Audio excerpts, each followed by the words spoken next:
नमस्कार, insider live में आपका स्वागत है। आपके साथ में मैं हूं अनामिका।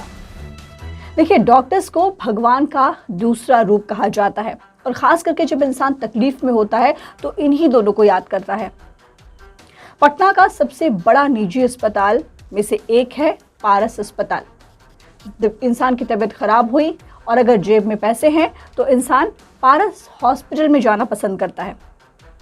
लेकिन पारस हॉस्पिटल की कुछ सच्चाई आज आपको बताने जा रही हूं मैं कि जिस भरोसे के साथ इंसान पारस अस्पताल में जाता है इलाज कराने के लिए कि वो वहां से ठीक होकर के जाएगा, कई ऐसे केसेस देखे गए हैं जब इंसान ठीक होकर के तो नहीं आता है लेकिन जरा से भी चांसेस होते हैं ठीक होने के, वो भी वहां जाकर के खत्म हो जाता है। जी हाँ, पेशेंट की तबीयत थोड़ी सी ज्यादा खराब हुई नहीं कि उसे आईसीयू वार्ड में ले जाया जाता है पारस अस्पताल के, और उसके बाद से किसी को मिलने से रोक लगा दी जाती है। आईसीयू में क्या कुछ किया जाता है कि बहुत कम ही पेशेंट जो हैं वो वहां से बाहर निकल करके आ पाते हैं। रीसेंट एग्जांपल आपको बताती हूँ राजद सुप्रीमो लालू प्रसाद यादव की। जी हाँ, बिल्कुल ताजा मामला है। आप देखिए किस तरीके से लालू प्रसाद यादव की जब कंधे की हड्डी टूट गई थी तो उन्हें एक कंकड़बाग के किसी हॉस्पिटल में ले जाकर के उन्हें जो कहते कि हड्डी के ऊपर प्लास्टर चढ़ाना था वो हो गया था। लेकिन रात को अचानक से उनकी तबीयत अचानक से उनकी तबीयत काफी ज्यादा खराब हो गई तो उनके बेटे नेता प्रतिपक्ष तेजस्वी यादव ने पारस अस्पताल ले गए, जहाँ उन्हें आईसीयू में शिफ्ट किया गया, ऑक्सीजन लगाया गया उनके ऊपर और ज्यादा तबीयत खराब होती चली गई। उनकी पूरी की पूरी बॉडी जो थी वो लॉक हो गई। ऐसा हम नहीं कह रहे, खुद नेता प्रतिपक्ष तेजस्वी यादव ने बताया था कि उनकी बॉडी मूवमेंट बंद हो गई है, उनकी बॉडी लॉक हो चुकी है। आनंद फानन में उन्हें एयर एम्बुलेंस से दिल्ली के एम्स में ले जाया गया और वहां महज 24 घंटे के अंदर लालू प्रसाद यादव उठकर बैठने लगे, सहारा लेकर के खड़े होने लगे। क्या हुआ था पारस हॉस्पिटल में और क्या कुछ हो गया दिल्ली एम्स में? आपके जहन में ये सवाल नहीं आता है? ये तो एक केस है, कई ऐसे केसेस है पारस हॉस्पिटल की जो हम आपको बता दें कि एक बार 2016 की बात करते हैं जहां पर एक ऐसी महिला थी जिनकी उम्र 62 वर्ष की थी, वृद्ध महिला थी, जिनको कि आईसीयू में भर्ती कराया गया। परिवार वालों को मिलने पर रोक लगा दी गई। हालत पूछने पर डॉक्टर सिर्फ बहाना बनाते रहे और कई तरह की बीमारी होने की बात करते रहे। किसी तरीके से जबरन मरीज की बेटी जो थी वो आईसीयू में अंदर चली गई और मॉनिटर को देखा तो हक्की बक्की रह गई क्योंकि उस पर ऑलरेडी पल्स रेट जो थी वो 0 हो चुकी थी, हार्ट बीट जो थी वो 0 हो चुकी थी। फिर भी वृद्ध महिला का इलाज चल रहा था वहां पे। तो पैसे अगर लुटाने हैं और पैसे लूटने का हॉस्पिटल पारस हॉस्पिटल कहना कहीं से भी गलत नहीं होगा। दूसरी घटना आपको बताते हैं जो कि 15 मई 2021 की है। सबको पता है घटना कि कोरोना संक्रमित महिला के साथ किस तरीके से हॉस्पिटल में गैंगरेप किया गया था।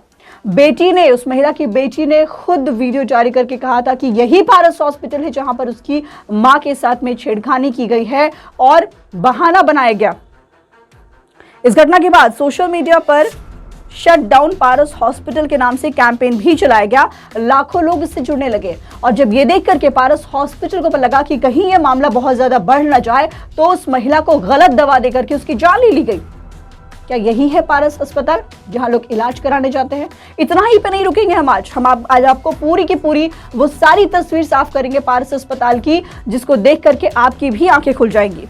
21 जून 2021 की बात आपको बताते हैं। पारस हॉस्पिटल पर मुजफ्फरपुर के एक फोटो जर्नलिस्ट ने बड़ा आरोप लगाया। उन्होंने बताया कि आईसीयू में ले जाने के पहले तक उनका जो बेटा था वो पूरी तरीके से ठीक ठाक था, लेकिन उसे आईसीयू में ले जाया गया, नींद की दवा दी गई, इंजेक्शन लगाया गया और फिर वो हमेशा के लिए सो गया।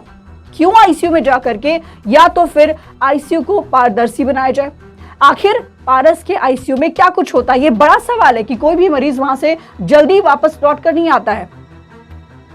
शिक्षा मंत्री रह चुके मेवालाल चौधरी की बात करें तो उनकी भी मौत इसी हॉस्पिटल में हुई है। जी हाँ, यही पारस अस्पताल है जहां उनकी भी मौत हुई है।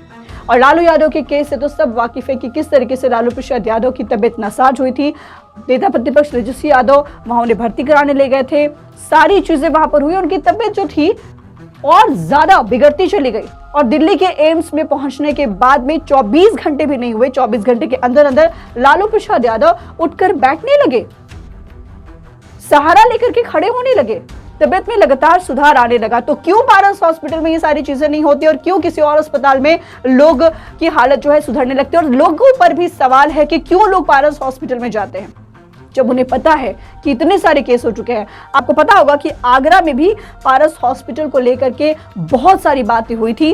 पारस हॉस्पिटल की बात करें तो वहां पर उसको सील कर दिया गया था, इसलिए क्योंकि वहां ऑक्सीजन बंद कर देने से 22 लोगों की मौत हो गई थी। और खुद एक डॉक्टर का वीडियो वायरल हुआ था, उस डॉक्टर ने खुद कहा था कि एक ट्रायल लिया गया है और देखा गया है कि ऑक्सीजन कम देने पर पेशेंट को बचाया जा सकता है कि नहीं, या फिर ऑक्सीजन की कमी होने पर पेशेंट को बचाया जा सकता है कि नहीं। और 22 लोगों की जान चली गई थी। उस हॉस्पिटल को तो सील कर दिया गया, लेकिन पटना के पारस हॉस्पिटल को कब क्या किया जाएगा? पटना के पारस हॉस्पिटल पर इतनी सारी बातें लगी हुई हैं, दुष्कर्म का आरोप है पटना के पारस हॉस्पिटल पर और ताजा मामला आप देख रहे हैं, फिर भी कुछ नहीं होता। पेशेंट जो है वहां पर भरोसा जताने जाते हैं। फिलहाल इस खबर में इतना ही। नामिका को दीजिए इजाजत। नमस्कार।